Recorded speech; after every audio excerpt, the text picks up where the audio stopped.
Road trip? I call the front seat. And it's totally not because I saw something breathing in the back. Keep your eyes open because today we're driving down the road after dark with these allegedly true and terrifying night drive stories. Careful now, your eyes play tricks on you as trees soar past. No other cars in sight. If you have a scary story of your own, share it with us at darkstories.org. I'd love to narrate some stories from Yellowstone National Park or creepy encounters from McDonald's employees. Before we start, be sure to follow the Darkness Prevails podcast on Spotify or iTunes or wherever you listen to your favorite podcasts, and leave us a review on iTunes too to help us grow. Now, let's begin. Night Drive from Scott C. I had been working the night shift at work, starting from 4 p.m. and finishing up at 3 a.m. The shift was a drag, but I pottered in doing my usual welding and fabricating trailers for a good firm that treated its staff like people, unlike some that treat them as numbers. The job entailed fabricating small parts into a much bigger and heavier metal trailer, used for the base of some sort of oil rigging structure abroad. It was a fairly new job and I enjoyed it, but this night, not so much. I would have felt the opposite to this if I'd gotten some sleep during the day, but the water company has been working on some underground pipes out at my house for the past 3 days. With the yelling over the loud machinery and what I think is drilling equipment, I've not had much rest. That aside, I finished my shift. It said 3:02 a.m. on the clocking out machine on the wall. It makes this horrible beeping noise when I scan my card. I cringe at the sound that always goes straight through me. I walked to my car, which was a mere 15 meters away from the entrance of the building. I unlocked it, hopped in, and threw my bag and jacket over the passenger seat, slouching back with my hands on my face. I rubbed my eyes exhaustedly and sighed. Just to get through the drive home, it was a 52-mile round trip with 5 miles of motorway and the rest country lanes. I usually enjoy the country roads, but how crumpled I felt right now, I didn't want to do anything silly. I fired up the car and pulled out of the works car park. It was silent, not a peep on the road. I thought, great, nobody to be stuck behind, so it shouldn't take me too long to get home. I approached the motorway, took the slip road, and carried on down it for the remaining 5 miles, until I hit the country roads at the end. I was scared I was going to drift off, so I had the cold blowers on, blowing full blast in my face to encourage me to stay awake. The road has its few twists and turns, but mainly it's just pretty straightforward, with thick heavy-set trees on both sides that are quite intimidating at this time. I was driving straight when I see a white flash out of the corner of my eye on my driver's side in the woods, which is completely not possible because I was in the middle of nowhere, pretty much with nothing and no one around for a good couple of miles. I see it again, but now closer to me. I'm still thinking this is very weird. All my mind could dig up was that it was someone hunting close by in the woods for deer. My mind settled until the thought that it had been deathly silent when I saw the 2 flashes. I didn't have the radio on. It was completely quiet. My mind begins going again. The quicker I get out of here, the better, I thought to myself. There was a long, tight corner coming up in 500 yards, and this is one you don't want to lose control on. I started to brake for it, as the pistons in my left side brake caliper had piped out, and I hadn't had time to get them fixed, so I only had my driver's side one on the front working. I went into the corner with no problems. As I was going around, I give it a bit more gas, when, out of nowhere, this person was standing right in the middle of the road. I slammed on my brakes and turned my steering wheel to the left, sending my car flipping sideways, rolling 6 times before eventually abruptly smashing into a thick tree, bringing me to a painful halt. I was hanging upside down, seatbelt jammed in the buckle, warm blood flooding my head. I knew then I was screwed. I tried and tried to wriggle free until the buckle gave in, leaving me crumpling to the roof of the car in a daze. Gathering my thoughts, I scrambled out of the car. I was soaked in blood, which was coming from a gash the size of a carp's mouth just above my right eye. I panicked, not being able to feel anything. My body was numb. I put it down to shock. I stood covering my gushing wound with my hand that was shaking more than a buzzing bee baby's toy. I looked up to notice that person, the same dang person that gave me such a fright that I veered off the road for, nearly ending my life with immediate effect. I was scared, very scared indeed at what I was looking at. This thing, it wasn't a person, but more a person from shoulders to toes, I guess.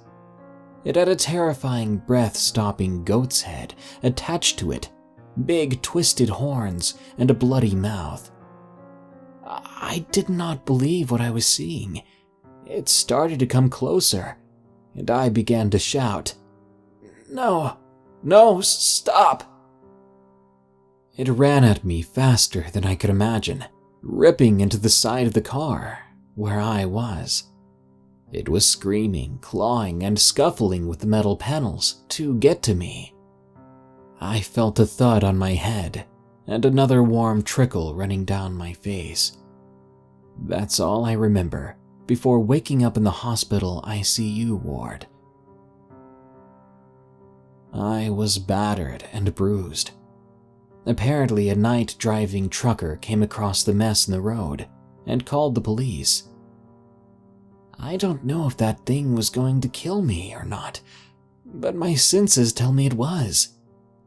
Thanks to that trucker for saving my life. Stalkers in the Brush, from Mr. Spoopy. When I was 7 years old, my father, sister, and I usually went on car rides.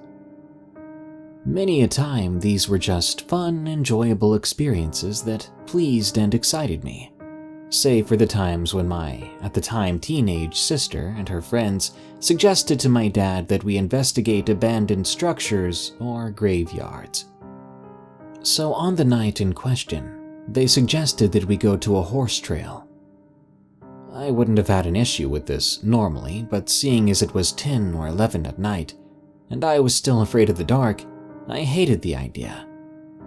However, my dad and sister with her friends unanimously agreed. Her friends, Nana and Cass, who were with us, were similar in mindset to my sister. So I was outnumbered. As we were cruising down the road toward the place, I was heavily breathing, heart already racing. So as one would expect when we arrived at the gate to the trails, I was on the verge of crying. My father got out to move the gate to the side so we could get through. He walked back and hopped back in. He turned and looked at me as we were about to go forward. He puts his hand on me and says, "It's fine, Bubba. We'll be fine, I promise." Which filled me with some kind of relief. Even as we went deeper into the darkness and further away from the safety of the light, I continued to plead. "Can we do something else, please?" Nevertheless, we pulled up onto the gravel trail and parked the car. I listened to the quiet cricket-filled night as the engine died. My sister had no such hesitation, jumping out as soon as the car stopped moving, her friends following after her. "Come on, Kyle, get out of the car. No monsters are gonna get ya," said my father in an attempt to sway me. "Yeah, are you afraid, buddy?" my sister asked, genuinely seeming to care. I shakily replied with a simple, "No," and stepped out, needing my sister to help me to the ground. I remember that night had been bright, with no clouds in the sky and a full moon illuminating the ghastly trees around us, looking like a bony version of what they were during summer. The gravel made it even worse, always making me look over my shoulder to see if someone was behind me. The howling wind lapped at my skin like a whip. Behind me, my sister and her friends were conversing about something I didn't care to concentrate on. My father was up front shining a light as to allow us to see. Nana and my sister were talking about how bright the night was and how great an idea it was to come out here. Oh, how they were going to come to regret that. We came upon a glade with grass that towered over my dad, who was 5'11". Even as young as I wasn't dumb. I knew that cornfields and any place where you can't see 5 feet in front of you is killer central. I turned to my dad. "Dad, can we go? I'm scared." Before he could answer my query, a faint rustling rang through our ears. My dad immediately warned us to shut off our flashlights. Me and the others obliged, albeit confused. If not for the beams of moonlight raining down, we may not have seen the shape moving through the tall grass before us. By then, my dad had whispered to us, "We're leaving." That was just what I wanted to hear, minus the creature in the brush. Fortunately for us, the trail looped around, meaning that no matter which way we went, we would arrive back at the parking lot. We moved slowly down the path as to not provoke whatever creature or creatures were pursuing us. The rustling continued behind us. The source of the cacophony remained unknown. We then arrived on a narrow part of the path that could only fit about 2 or 3 people side to side at most. By now, my sister and her friends had gone from creeped out to full-on panicked. I was in the middle, protected by my father behind me and the others ahead. I felt warm tears flow down my cheeks as we kept a steady pace to the safety of the van. That was when, to the side of us, we heard the yipping and guttural growling. The forest on both sides of the trail was thick, and even with the light the moon provided, we could not see anything, save for the dark shapes running by. We continued walking until my dad must have realized that whatever was hunting us was making an attempt to cut us off from the van. He simply said, "Start running now." Nana and my sister snatched my hands and yanked me forward. We booked it back to the van and my tiny legs barely kept up, even being dragged at some points. We seemed to have taken the creatures by surprise as the rustling ceased. But then it came back. The snarling and yipping grew even louder. My dad stopped and yelled to my sister to go to the van and to start it if he was not back in 10 minutes. We did as he said, as stupid as his decision was. We got in the car and slammed the doors, and my dad came running to the van, jumping into the driver's side. He started the car and we got to the exit when something big slammed into the side of the van. We felt it tip onto 2 wheels. I reeled from the impact as it was right on the driver's side backseat door. Everyone except my father screamed. We floored it out of there and down the road. I cried and cried until we arrived home. All of us were shaken from the encounter. My mother asked what was wrong, but I could barely speak for the rest of the night. The day after the incident, my dad called me outside and presented to me the massive dent in the side of the van. 7 years later, my sister and I still question what they were. It was possible that it may have been a skinwalker, something my sister claims to have encountered many times, but to my knowledge, they don't hunt in packs. Whatever it was no bear, because where I am, there are none. Be careful when you decide to hike a trail at night, for it may be your undoing. Horror at a government property. From Madeitthebodi. It was June of 2018. My family, a family friend, and I decided it would be fun to drive out to a particular place that is popular among people searching for aliens. Chances are you've heard of it, as it's extremely popular and is owned by the government. The location is in the middle of nowhere, and what was supposed to be only an hour or two long drive turned into almost 4 hours. By the time we got to the themed gift shop, it was already 9 p.m. We stopped in the gift shop, which was closing, and looked around for a bit. We then decided to drive farther up the road and see if we could find anything interesting. As we drove down this dark road, we must have hit like 5 rabbits. They kept darting across the road, so the trip was already off to a terrible start. After about 20 minutes, we turned down a dirt road. Finally, we reached the gate. It was covered top to bottom in no trespassing signs, with watchtowers on either side. It seemed pretty legit, so we turned around and drove down the road for a few minutes so we could stop and look at the stars. We could still see the gate in the distance. Basically, the way it's set up is a road with expansive desert on either side, with pitch black darkness in front of us and the gate behind us. Now, this is where it gets weird. We parked our car on the right side of the road, and then went to the other side to sit and look at the stars. We kept hearing strange noises, like bushes rustling and footsteps. It felt like we were being watched on all sides. We thought it must have been a bunny, right? Wrong. We realized that after turning down the dirt road, there were absolutely no animals. I can only assume that it must have been guards of the area watching us. We continued looking at the stars, and we kept seeing these bright lights that looked like stars, but they were moving very irregularly. They'd move a little to the right, then change directions, then speed up, stop, and disappear. They were moving abnormally fast for airplanes, which by the way weren't even allowed to fly within the area.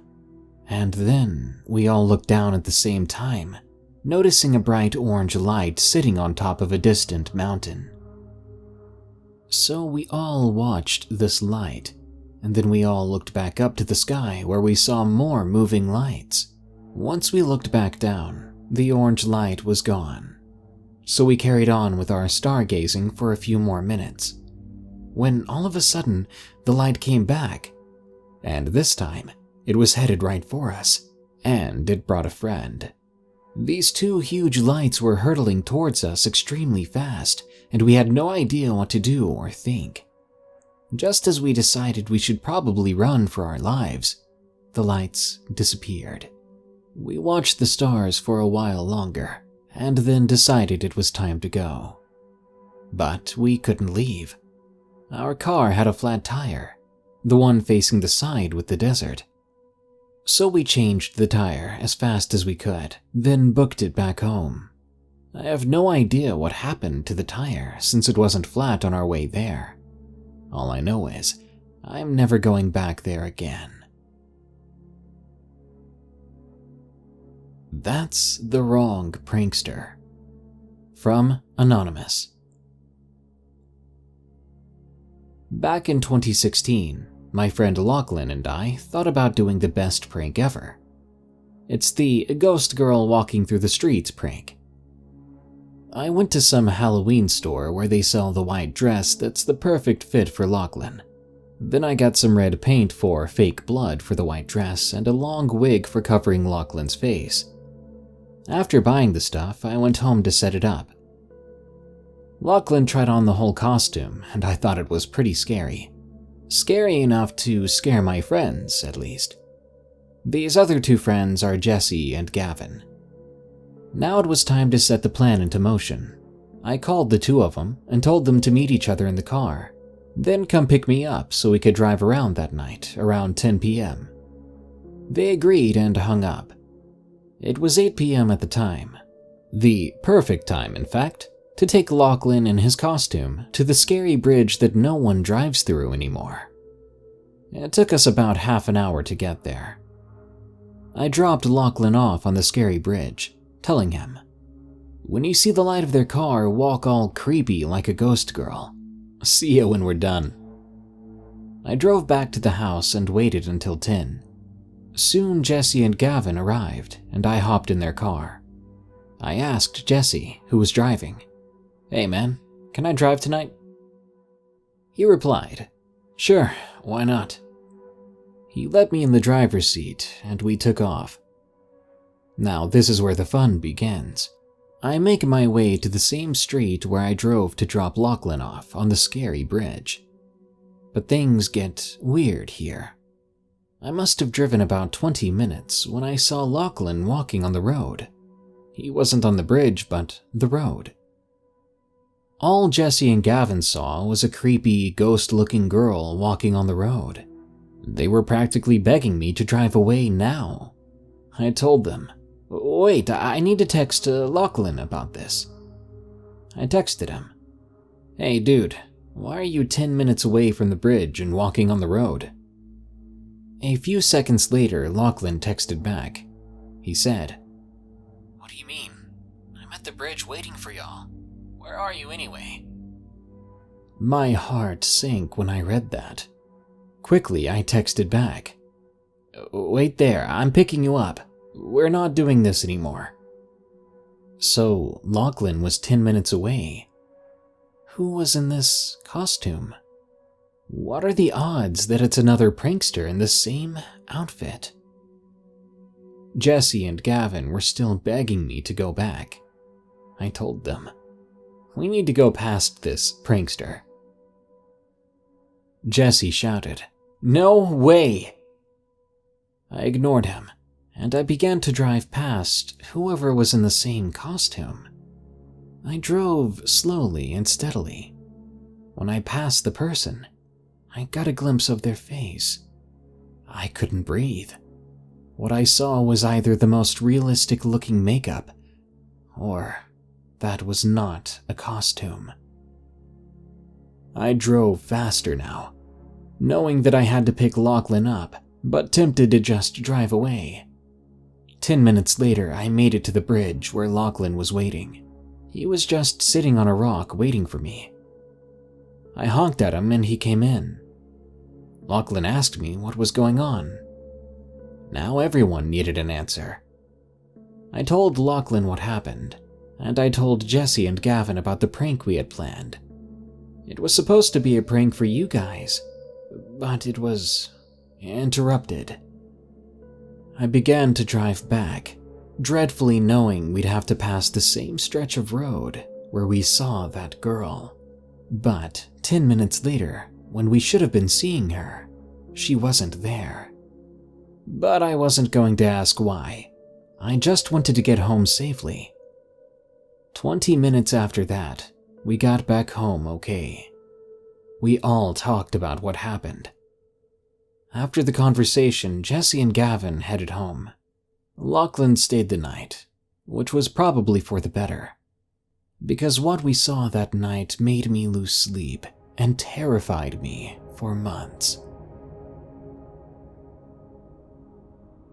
Followed home during a late-night drive. From Must Have Been a Ghost. This happened when I was 16. I'm still freaked out about it today. I had a thing with this girl. One night we made plans to sneak out and go stargazing. I lived in the woods about 15 minutes of a drive out of town, so I had to pay my brother gas money to take his car. I got his keys, picked up the girl, who I'll call Elle for this story, and drove to the high school we went to together. Once there, we hang out at the football field for the next 2.5 hours. While we were enjoying each other's company, Elle noticed the same white Ford F-150 driving by the road by the high school several different times, as if they were watching us.